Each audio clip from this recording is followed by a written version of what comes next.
आजकल तो ये ओवैसी भी यहाँ आने लगा है। मेरे हैदराबादी भाई, उधर ही रहना, इधर को मत आना। फडणवीस, अब तुमको खुजली होगी अब जब मैं बोलूंगा यहाँ से। अब यहाँ पर आकर हमको धमकियां दी जा रही है। ए देवेंद्र फडणवीस, याद रखो तुम मेरी जबान का मुकाबला नहीं कर सकते ना। अगर तुम मोदी अमित शाह भी बैठ गए तो मेरी जबान का मुकाबला नहीं कर सकते। यहाँ पर आकर औरंगजेब का महिमा मंडन हो रहा है।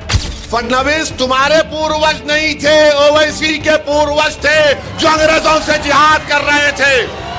सुन ले ओवैसी, कुत्ता भी ना पेशाब करेगा औरंगजेब की पहचान पर। अब तो तिरंगा लहराएंगे पूरे पाकिस्तान पर। और फडणवीस, मैं तुमको चैलेंज कर रहा हूं, तुम महाराष्ट्र में किधर भी हो, तुम्हारी जबान पर दूल्हे भाई का नाम तो आ गया ना। आजकल तो ये ओवैसी भी यहाँ आने लगा है। मेरे हैदराबादी भाई, उधर ही रहना, इधर को मत आना। इधर को तुम्हारा कोई कामा नहीं है।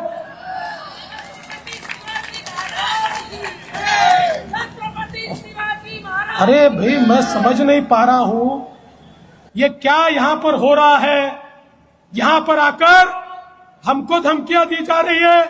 यहाँ पर आकर औरंगजेब का महिमा मंडन हो रहा है। मैं बता देना चाहता हूं, भारत का जो सच्चा मुसलमान है वो भी औरंगजेब को अपना हीरो नहीं मानता।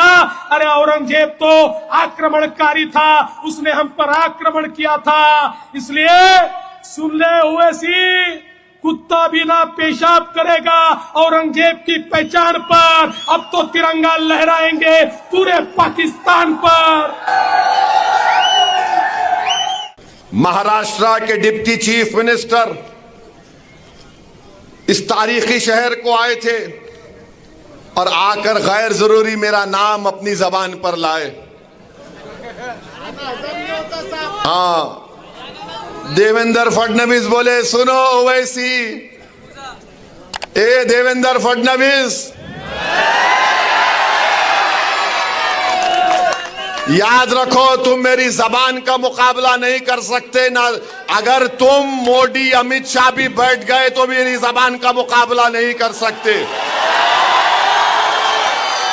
इन्हों क्या बोले, ए ओवैसी, वो क्या बोले, ये ओट जिहाद, धर्म युद्ध। हम इलेक्शन कमीशन ऑफ इंडिया से पूछना चाहते हैं, क्या ये जबान इलेक्शन के कानून के ताबे है या उसके खिलाफ है? इलेक्शन कमीशन ऑफ इंडिया जवाब दो। ये महाराष्ट्र के चीफ इलेक्टरल ऑफिसर से हम पूछना चाह रहे हैं, मेरा नाम लेकर जिहाद का नाम लिया जा रहा है, धर्म युद्ध का नाम लिया जा रहा है, क्या ये इलेक्शन कानून के खिलाफ नहीं है? क्या ये मॉडल कोड ऑफ कंडक्ट के खिलाफ नहीं है? ये लोकशाही है, जमहूरियत है, यहां पर धर्म युद्ध और जिहाद कहां से आ गया फडणवीस? खैर, तुमने बोला, अब तुमको खुजली होगी अब जब मैं बोलूंगा यहां से। अब सुनो देवेंद्र फडणवीस, तुमने कई एमएलएस को खरीद लिया, चोरी कर ली, तो तुमको क्या बोला जाए, डाकू बोला जाए या चोर बोला जाए? तुमने महाराष्ट्र से एक ड्रग पार्क का प्रोजेक्ट आ रहा था 3000 करोड़ का, टाटा एयरबस का प्रोजेक्ट 22,000 करोड़ का महाराष्ट्र को आ रहा था, वेदांता फॉक्सकॉन का 1,55,000 करोड़ का प्रोजेक्ट आ रहा था, मेडिकल की इक्विपमेंट बनाने का प्रोजेक्ट आ रहा था 4,024 करोड़ का। अरे देवेंद्र फडणवीस, तेरे को इतनी हिम्मत नहीं हुई, तू रोक दिया उसको, गुजरात कहीं को जाने दिया रे? हाँ, 1,80,000 करोड़ का प्रोजेक्ट महाराष्ट्र को नहीं आया, गुजरात को चले गया। क्यों? तुम तुम्हारे पप्पा जी से डर गए थे मोदी के। ये फिर आप देखो। और हम बताना चाह रहे हैं, फडणवीस ये समझते हैं क्योंकि वो फडणवीस हैं तो असदुद्दीन ओवैसी को दबा सकेंगे। क्योंकि वो फडणवीस हैं तो ये चाहते हैं कि लोग उनके पैरों के पास बैठ जाएं। वो फडणवीस हैं तो ये समझते हैं कि वो मुझे जिहाद या धर्म युद्ध के नाम से पुकारेंगे। वो फडणवीस हैं तो समझते हैं कि मैं असदुद्दीन ओवैसी को नीचे गिराऊंगा। अरे देवेंद्र फडणवीस, तुम जिस चीज को लाना चाहते ना औरंगाबाद में, वो चीज कभी नहीं आएगी इंशाअल्लाह ताला। मैं लिख के रख रहा हूं। वो इसलिए नहीं आएगी फडणवीस क्योंकि बाबा साहिब अंबेडकर ने जो संविधान बनाया उसमें फडणवीस भी बराबर है, ओवैसी भी बराबर है, कोई ऊपर कोई नीचे नहीं है। और फडणवीस, मैं तुमको चैलेंज कर रहा हूं, तुम महाराष्ट्र में किधर भी हो, तुम्हारी जबान पर दूल्हे भाई का नाम तो आ गया ना। अब तुमसे मैं कह रहा हूं फडणवीस, तुम्हारी जबान से जरांगे पाटिल का नाम निकलेगा। जरांगे पाटिल का नाम निकलेगा फडणवीस। तुम्हारी जबान लड़खड़ा जाएगी जरांगे पाटिल का नाम लेने से। बोलो, हिम्मत है तो बोलो फडणवीस, जरांगे पाटिल बोलो। तुम नहीं बोलेंगे? बोलेंगे नहीं नहीं ओवैसी बोल सकता हूं, दूल्हे भाई है, मेरे भाईजान है, बोलूंगा। अब भाईजान किसको बोलते मालूम, लाइटर वेन में, मगर जरांगे पाटिल का नाम नहीं लेंगे फडणवीस। तुम फडणवीस बोलो, जरांगे पाटिल नहीं बोल सकेंगे। डर नहीं लगता, कच्ची हो जा रही पूरों की। और देवेंद्र फडणवीस, तुम बार बार जिहाद जिहाद बोलते। सुनो फडणवीस, तुम्हारा हीरो जेल में बैठकर अंग्रेजों को लव लेटर लिख रहा था।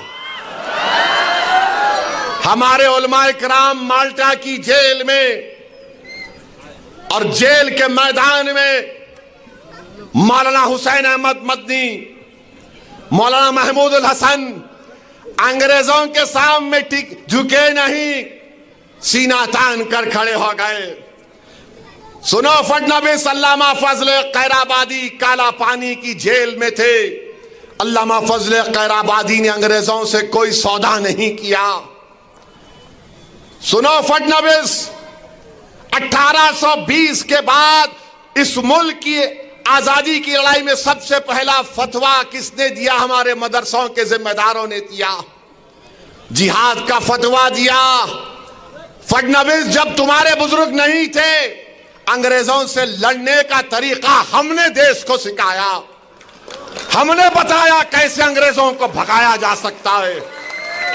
तारीख गवाह है कि दिल्ली की जामा मस्जिद से लेकर वो जो पंजाब का पाकिस्तान का बॉर्डर है मौजूदा, उन झाड़ों और पेड़ों पर हमारे उलमाए किराम की लाशें फकर से लटक रही थी।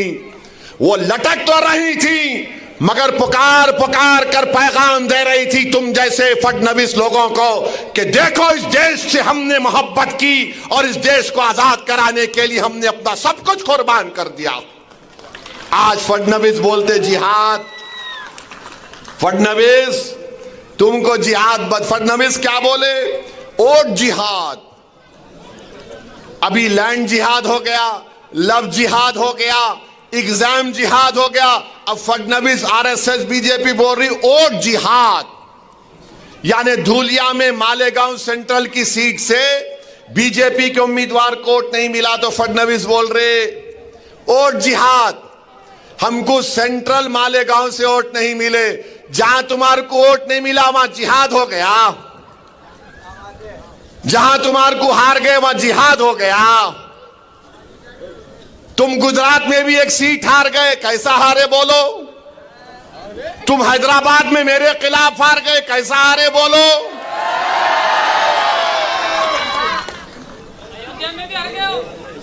अयोध्या में भी हार गए। अम्मा अब नहीं बोलता, इससे आगे मैं बोलो। फडणवीस कैसा हारे। मोदी की मेजॉरिटी कितनी कम हो गई, बहुत कम हो गई मोदी की। कुछ भी अच्छा नहीं बना रहे उन्होंने। अब बोलो, मगर मेरे भाई मालेगांव सेंट्रल की बात फडणवीस ने की। 1818 में अंग्रेजों और मराठाओं की जंग हुई थी, तीसरी जंग। मराठाओं की फौज में मुसलमान थे। कौन सी तारीख को? 1818। फडणवीस तुम तारीख में वीक हो, तुम्हारे को नहीं मालूम, तुम हिस्ट्री नहीं जानते। कुछ भी नहीं जानता, छोड़ो उन्हें। तो 1818 में अंग्रेजों के खिलाफ मराठाओं ने जंग की थी और उस जंग में मुसलमान थे। मुसलमान मालेगांव के किले पे खड़े हो गए और अंग्रेजों को से मुकाबला किया। उसमें 30 से ज्यादा सिपाही शहीद हो गए और अंग्रेजों को, उन मुसलमानों को जो मराठाओं की फौज में थे, 36 तोपों को इस्तेमाल करना पड़ा। 8000 गोले गिराए, 35,500 गन पाउडर इस्तेमाल करना पड़ा। फडणवीस ये वो मुसलमान जो मराठाओं की फौज में मालेगांव के किले में खड़े हो गए थे और अंग्रेजों को मुकाबला किया। फडणवीस तुम्हारे पूर्वज नहीं थे, ओवैसी के पूर्वज थे जो अंग्रेजों से जिहाद कर रहे थे।